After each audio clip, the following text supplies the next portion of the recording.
दुप्पट जागा आल्या म्हणून 10 जागा सोडल्या होत्या, दुप्पट जागा आल्या म्हणून यावेळीही काँग्रेस पक्षानं 10 जागा सोडण्याचा आपला इच्छा प्रकट केली। परंतु राष्ट्रवादी काँग्रेसने किमान 30 जागा तरी सोडल्या पाहिजेत असा आग्रह केला आणि त्यामध्ये मुख्यमंत्रीपद राष्ट्रवादी काँग्रेसला मिळालं पाहिजे ही मुख्य भावना होती।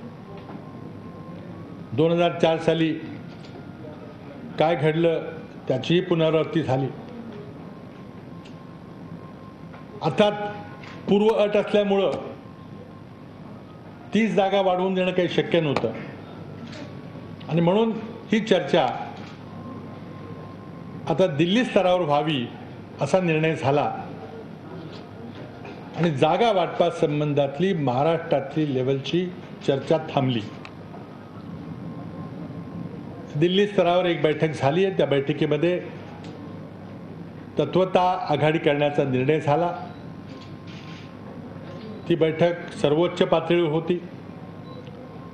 त्यानंतर काँग्रेस पक्षाचे 2 ज्येष्ठ नेते आणि राष्ट्रवादी पक्षाचे 2 ज्येष्ठ नेते यांची बैठक झाली।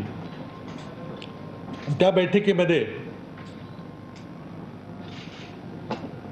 4-6 जागा काँग्रेस पक्षानं सोडल्या आणि राष्ट्रवादी काँग्रेसने 4-1 जागा सोडायचा निर्णय घेतला, तरीही अंतर खूप होतं। जागेचा आकडा निश्चित करणं ही एक बाब झाली, पण जर जागा सोडायचा निर्णय झाला तर नेमके कुठले मतदारसंघ सोडायची ही चर्चा देखील खूप कटकटीची असते आणि म्हणून एकदा जागेचा अंदाज आम्ही सांगितला। 10 जागा सोडण्याचा निर्णय कळवला, आणखी एखादी जागा पुढे मागे करता येईल हेही कळवलं आणि त्या 10 जागा कोणत्या असाव्यात संघाची यादी ही राष्ट्रवादी काँग्रेसला पाठवली की या 29 मतदारसंघापासून आपण कुठलेही मतदारसंघ निवडावेत। ते निवडले की आपण पुढे आणखी चर्चा चालू ठेवू। ही चर्चा चालू होती। त्याचबरोबर जेव्हा राष्ट्रवादी काँग्रेसच्या विनंतीवरून आमच्या दोघा पक्षांची एक समोरासमोर बैठक झाली, त्या बैठकीमध्ये आणखीन एक निर्णय आम्ही घेतला आणि तो निर्णय अपक्ष आमदाराबरोबरचा होता। अपक्ष आमदारांनी आघाडीच्या एखाद्या पक्षाचा पराभव करून जर दुसऱ्या पक्षाला 5 वर्ष समर्थन दिलं असेल तर तो मतदारसंघ त्या पक्षाला मिळावा असं ते सूत्र होतं आणि त्या सूत्राच्या अनुसार राष्ट्रवादी काँग्रेसला 8 जागा मिळाल्या असत्या आणि काँग्रेसला 4 जागा मिळाल्या असत्या। हे सूत्र वापरलं असतं तर काँग्रेसचा 4 जागाचा 4 जागांची कमी झाली असती। हे 4 मतदारसंघ जाहीर होते कारण अपक्ष आमदार निवडून आलेले मतदारसंघ सर्वांना परिचित आहेत आणि त्याच्या व्यतिरिक्त काही जागा सोडायचा निर्णय घेतला, त्याची यादी पाठवली गेली। पण या यादीमधून फक्त आम्हाला 3-4 मतदारसंघ मान्य आहेत, आणखी नावं कळवा अशी चर्चा चालू होती आणि ही चर्चा चालू असताना वेळ निघून जात होता। अर्ज भरायची शेवटची वेळ येत होती। टेलिफोनवर चर्चा चालू होती। समोरासमोर बैठकीची काही आवश्यकता नव्हती कारण यादी दोन्ही पक्षांच्याकडे होती। परंतु मला असं वाटतंय की या ठिकाणी भाजप आणि शिवसेनेच्या युतीचं काय होतंय याच्याकडे सगळ्यांचं लक्ष होतं। कुठल्या वाटाघाटी कोणाबरोबर चाललेली आहे ते बरंच जगजाहीर आहे आणि ही चर्चा चालू असताना वाटाघाटी करताना आणखी एखादा मतदारसंघ मागितला जाणं, तो हो किंवा नाही म्हणणं, आणखी दुसरा पर्याय देणं ही चर्चा होऊ शकते। पण ते काही न होता ज्या क्षणाला शिवसेना आणि भारतीय जनता पक्षाची युती तुटल्याचं जाहीर झालं त्याच्या तासाभराच्या आतच राष्ट्रवादी काँग्रेसने आपला निर्णय जाहीर केला. आता हा विलक्षण योगायोगच म्हणावा लागेल.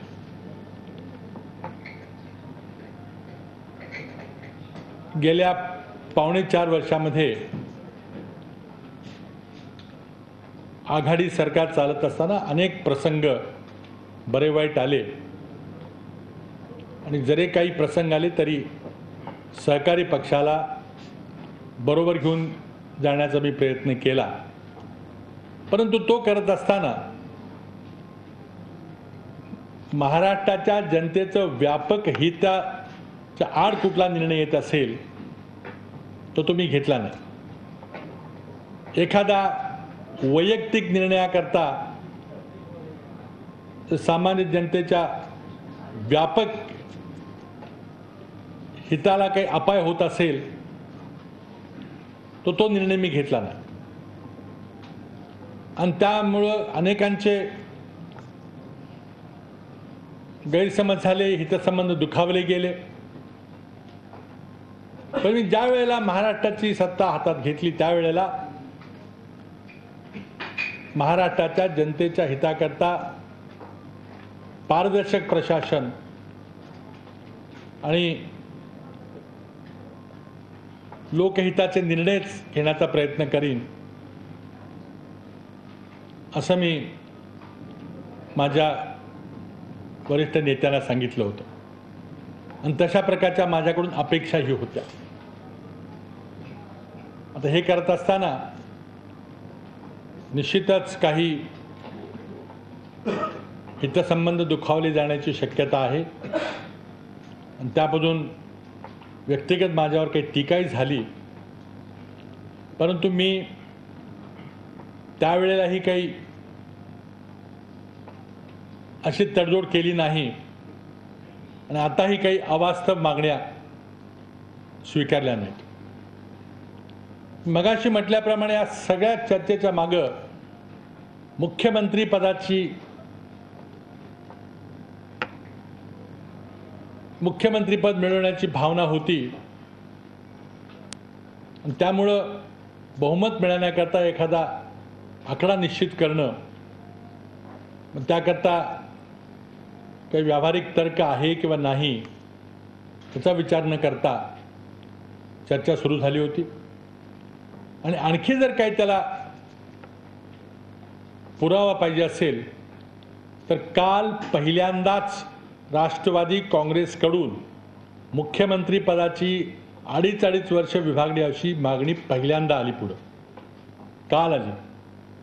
मला वाटतं निवडणुका चालू झाल्यात, अर्ज भरायची प्रक्रिया चालू आहे आणि आता जागा वाटपाच्या चर्चामध्ये गेल्या 15 वर्षामध्ये पहिल्यांदाच अशा प्रकारची मागणी येणं म्हणजे राज्याच्या जनतेच्या व्यापक हितापेक्षा वैयक्तिक महत्त्वाकांक्षा ह्या महत्त्वाच्या आहेत असाच एक त्यातून आपल्याला बोध घ्यावा लागेल असे या ठिकाणी सांगितलं पाहिजे. आज आघाडी तुटलेली आहे. पुढची प्रक्रिया विधी तज्ज्ञांचा सल्ला घेऊन पुढची प्रक्रिया केली जाईल.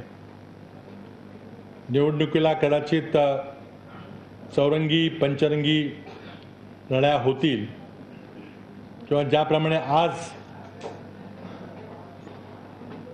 एकामागोमाग एक घटनाक्रम होत गेला त्याप्रमाणे उद्या आणखी काही नवीन युती होईल का काय याकडेही आपण सर्वांनी लक्ष दिलं पाहिजे. परंतु या निवडणुकीला काँग्रेस पक्ष सामान्य जनतेच्या हिताचा विचार करून फुले शाहू आंबेडकरांचा कार्य आणि ज्या विचारावर आम्ही हे राज्य चालविले आहे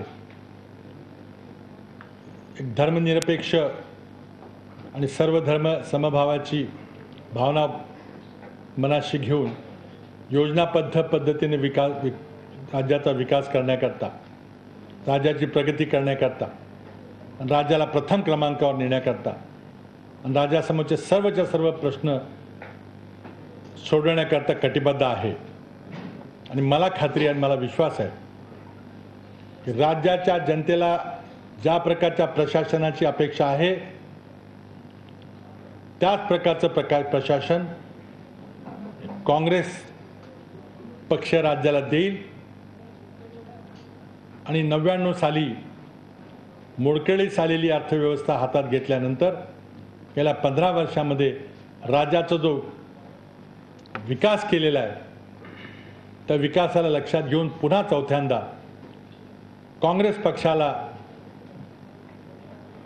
नुसतंच बहुमत देईल नव्हे तर एक मजबूत सरकार निर्माण करण्याकरता एका पक्षाला संपूर्णपणे बहुमत देईल अशा प्रकारचं मतदान होईल अशी मला अपेक्षा आहे आणि महाराष्ट्राच्या जनतेमध्ये मला पूर्ण विश्वास आहे.